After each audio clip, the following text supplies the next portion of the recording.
ಕುಮಾರಸ್ವಾಮಿ ರೇವಣ್ಣ ಅವರೇನು ಭಯೋತ್ಪಾದಕರೇ? Phone tapping ಆರೋಪಕ್ಕೆ DCM DKShi ತಿರುಗೇಟು. ರಾಜ್ಯದಲ್ಲಿ ಇರುವುದು 376 ಸರ್ಕಾರ ಅಂತ ಕುಮಾರಸ್ವಾಮಿ ಕಿಡಿ. ಈ ಸುದ್ದಿಗಳನ್ನು ನೋಡೋಣ ರಾಜಕೀಯ ನ್ಯೂಸ್ ಟಾಪ್ 9 ನಲ್ಲಿ. ನಾನು ಸಿಎಂ ಇದ್ದಾಗ ಬೆಂಗಳೂರು ಕಮಿಷನರ್ ಮಾಡಲಿಲ್ಲ ಅಂತ ನಮ್ಮ ಕುಟುಂಬದ ಮೇಲೆ ಅಲೋಕ್ ಮೋಹನ್ ದ್ವೇಷ ಮಾಡ್ತಾ ಇದ್ದಾರಾ ಅಂತ ಕುಮಾರಸ್ವಾಮಿ ಪ್ರಶ್ನಿಸಿದ್ದಾರೆ. ನಾನು ಈಗಲೂ ಹೇಳ್ತಾ ಇದ್ದೇನೆ, ವಿಡಿಯೋ ಮಾಡಿರುವ ಕರ್ತೃ ಯಾರಿದ್ದಾರೆ ಕರೆಸಿ ಗಲ್ಲಿಗೆ ಹಾಕಿ. ದೇವರಾಜೇಗೌಡ ಆಡಿಯೋದಲ್ಲಿ ಯಾರು ಮಾತನಾಡಿದ್ದು, ಸದಾಶಿವನಗರಕ್ಕೆ ಯಾರನ್ನ ಭೇಟಿ ಮಾಡೋದಕ್ಕೆ ಹೇಳಿದ್ರು, ಆಡಿಯೋದಲ್ಲಿ ಸಿಡಿ ಶಿವು ಏನ್ ಹೇಳಿದ್ದಾರೆ, ಎಲ್ಲ ತನಿಖೆ ಆಗಲಿ ಅಂತ ಕುಮಾರಸ್ವಾಮಿ ಒತ್ತಾಯಿಸಿದ್ರು. ರಾಜ್ಯದಲ್ಲಿ ಇರುವ ಕಾಂಗ್ರೆಸ್ ಸರ್ಕಾರ 376 ಸರ್ಕಾರ. ಯಾರು ನಿಮ್ಮ ವಿರುದ್ಧ ಮಾತನಾಡ್ತಾರೆ ಅವರಿಗೆ 376 ಹಾಕಿಸ್ತಾರೆ. ದೇವರಾಜೇಗೌಡ ಬಗ್ಗೆ ನಾನು ವಕಾಲತ್ತು ವಹಿಸಲ್ಲ, ಸತ್ಯಾಂಶ ಹೇಳ್ತಾ ಇದ್ದೇನೆ ಅಂತ ಕುಮಾರಸ್ವಾಮಿ ತಿಳಿಸಿದ್ದಾರೆ. ಯಾಕೆ ನೀವು ಹೊಳೆನರಸೀಪುರದಲ್ಲಿ ದೂರು ಕೊಡ್ಲಿಲ್ಲ? ಬೆಂಗಳೂರಿಗೆ ಬಂದು ಯಾಕೆ ದೂರು ನೀಡಿಸಿದ್ರೆ? ಅದಕ್ಕೆ ಎಷ್ಟು ಹಣ ಕೊಟ್ರಿ? ಬೆಂಗಳೂರಿನಲ್ಲಿ ಟೈಪ್ ಆಗಿದ್ದ ಲೆಟರ್ ಅನ್ನ.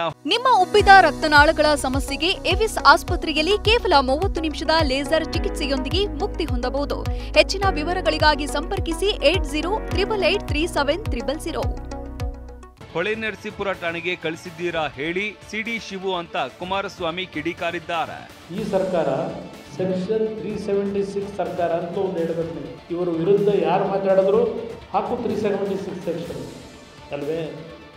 ಅದಕ್ಕೆ ಈ ಸರ್ಕಾರದ ಇನ್ನೊಂದು ಸಾಧನೆ, ಇನ್ನು ಮುಂದಿನ ದಿನಗಳಲ್ಲಿ ಯಾರಾದರೂ ಸರ್ಕಾರದ ವಿರುದ್ಧ ಮಾತನಾಡಿದ್ರೆ ಜಡಿ 376 ಸೆಕ್ಷನ್ ಅಂತ ಹೇಳೋದು ನಿಮ್ಮ ಕಾರ್ಯಕ್ರಮ.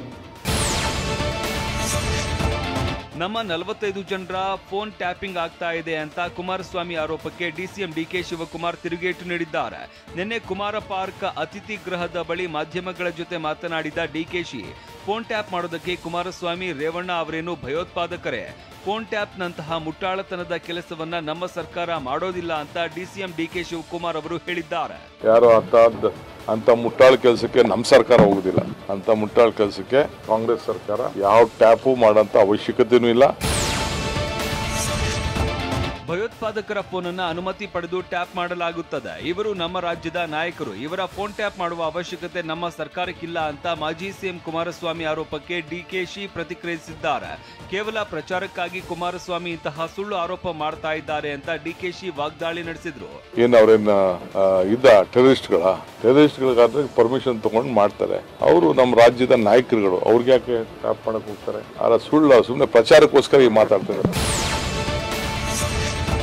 ಪೆನ್ಡ್ರೈವ್ ಪ್ರಕರಣದಲ್ಲಿ ಡಿಕೆಶಿ ವಿರುದ್ಧವೂ ತನಿಖೆ ಆಗಬೇಕು ಎಂಬ ಕುಮಾರಸ್ವಾಮಿ ಆರೋಪಕ್ಕೆ ಪ್ರತಿಕ್ರಿಯಿಸಿರುವ ಡಿಕೆಶಿ, ನನಗೂ ಈ ಪ್ರಕರಣಕ್ಕೂ ಯಾವುದೇ ರೀತಿಯ ಸಂಬಂಧ ಇಲ್ಲ. ನನ್ನ ಹೆಸರನ್ನ ಪ್ರಸ್ತಾಪ ಮಾಡದಿದ್ದರೆ ಅವರಿಗೆಲ್ಲ ನಿದ್ದೆ ಬರೋದಿಲ್ಲ.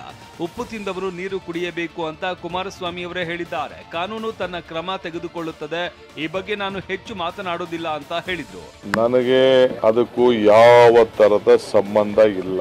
ನನ್ನ ಹೆಸರು ಹೇಳ್ಕೊಳ್ಳಿಲ್ಲ ಅಂದ್ರೆ, ನನ್ನ ಹೆಸರನ್ನ ಪ್ರಸ್ತಾವ ಮಾಡಿಲ್ಲ ಅಂದ್ರೆ ಅವ್ರಿಗೆ ಯಾರಿಗೂ ನಿದ್ರೆ ಬರುವುದಿಲ್ಲ. ನನಗೆ ಅದಕ್ಕೆ ಅವಶ್ಯಕತೆ ಇಲ್ಲ. ನಾನು ಯಾವುದಕ್ಕೂ ಉತ್ತರ ಕೊಡುವಂತ ಸಂದರ್ಭ ಇಲ್ಲ. ನನಗೂ ಅದಕ್ಕೂ ಸಂಬಂಧ ಇಲ್ಲ. ಡಿಕೆ ಶಿವಕುಮಾರ್, ದೇವರಾಜೇಗೌಡ ಮತ್ತು ಶಿವರಾಮೇಗೌಡ ಅವರ ನಡುವಿನ ಸಂಭಾಷಣೆ ಬಗ್ಗೆನೂ ಡಿಕೆಶಿ ನಿನ್ನೆ ಪ್ರತಿಕ್ರಿಯಿಸಿದ್ದಾರೆ.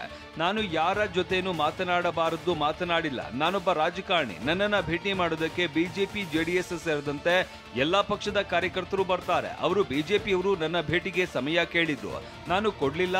ಅರ್ಧ ನಿಮಿಷವೂ ನಾನು ಯಾರ ಬಳಿನೂ ಮಾತನಾಡಿಲ್ಲ ಅಂತ ಹೇಳಿದ್ದಾರೆ. ನಾನು ಯಾರ ಹತ್ರನೂ ಮಾತಾಡಿಲ್ಲ, ಯಾರಿಗೂ ನಾನು GPA ಕೊಟ್ಟಿಲ್ಲ.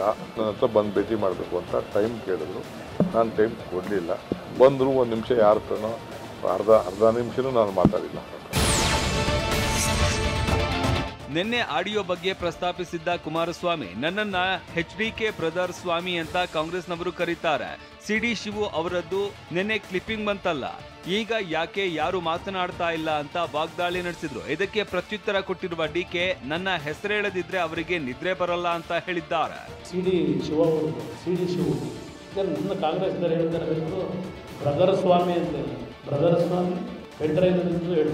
ಇಲ್ಲಿ ನೆನ್ನೆ ನೇತೃತ್ವ ಬಂದಿದೆಯಲ್ಲ ಮತ್ತೊಂದು ಆಡಿಯೋ ಕ್ಲಿಪ್ಪಿಂಗ್, ನೆನ್ನೆಯಿಂದ ಉಸಿರೇ ಇಲ್ಲ. ಯಾವ ಕಾಂಗ್ರೆಸ್ ನಾಯಕರು ಮುಂದೆ ಬರಲೇ ಇಲ್ಲ ಈಗ ಚರ್ಚೆ ಮಾಡೋದಕ್ಕೆ. ನನಗೆ ಅದಕ್ಕೂ ಯಾವ ಥರದ ಸಂಬಂಧ ಇಲ್ಲ. ನನ್ನ ಹೆಸರು ಹೇಳ್ಕೊಳ್ಳಿಲ್ಲ ಅಂದರೆ, ನನ್ನ ಹೆಸರನ್ನ ಪ್ರಸ್ತಾವ ಮಾಡಿಲ್ಲ ಅಂದರೆ ಅವ್ರಿಗೆ ಯಾರಿಗೂ ನಿದ್ರೆ ಬರುವುದಿಲ್ಲ. ನನಗೆ ಅದಕ್ಕೆ ಅವಶ್ಯಕತೆ ಇಲ್ಲ. ನಾನು ಯಾವುದಕ್ಕೂ ಉತ್ತರ ಕೊಡುವಂಥ ಸಂದರ್ಭ ಇಲ್ಲ. ನನಗೂ ಅದಕ್ಕೂ ಸಂಬಂಧ ಇಲ್ಲ. ಶಿವಕುಮಾರ್, ನೀವು ತಿಹಾರ್ ಜೈಲಲ್ಲಿ ಇದ್ದಾಗ ನಾನು ನಿಮ್ಮ ತಾಯಿಯನ್ನ ಭೇಟಿ ಮಾಡಿ ಸಾಂತ್ವನ ಹೇಳಿದ್ದೆ. ನಿಮ್ಮನ್ನ ಕೂಡ ತಿಹಾರ್ ಜೈಲಲ್ಲಿ ಭೇಟಿ ಮಾಡಿ 4 ದಿನದಲ್ಲಿ ನೀವು ಬಿಡುಗಡೆ ಆದ್ರಿ.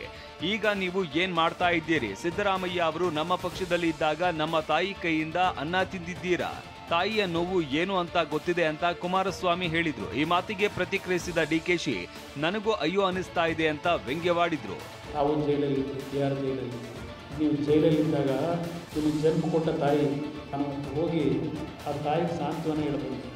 ನಾವು ಯಾರ ಬಗ್ಗೆನೂ ಮಾತಾಡಲಿಲ್ಲ. ನಾನೇ ನನಗೆ ಸಾರಿ, ಪಾಪ ಅವ್ರ ಪರಿಸ್ಥಿತಿ ನೋಡಿ ನನಗೆ ಅಯ್ಯೋ ಹೋಗ್ತಾ ಇದೆ ಅಂತ ಹೇಳ್ತಾ ಇದ್ದೀನಲ್ಲ. ನಾನು ಆವತ್ತು ಹೇಳಿದ್ದೀನಿ, ಇವತ್ತು ಹೇಳಿದ್ದೀನಿ, ನಾನು ಮುಂದಕ್ಕೂ ಹೇಳ್ತೀನಿ. ನಾನು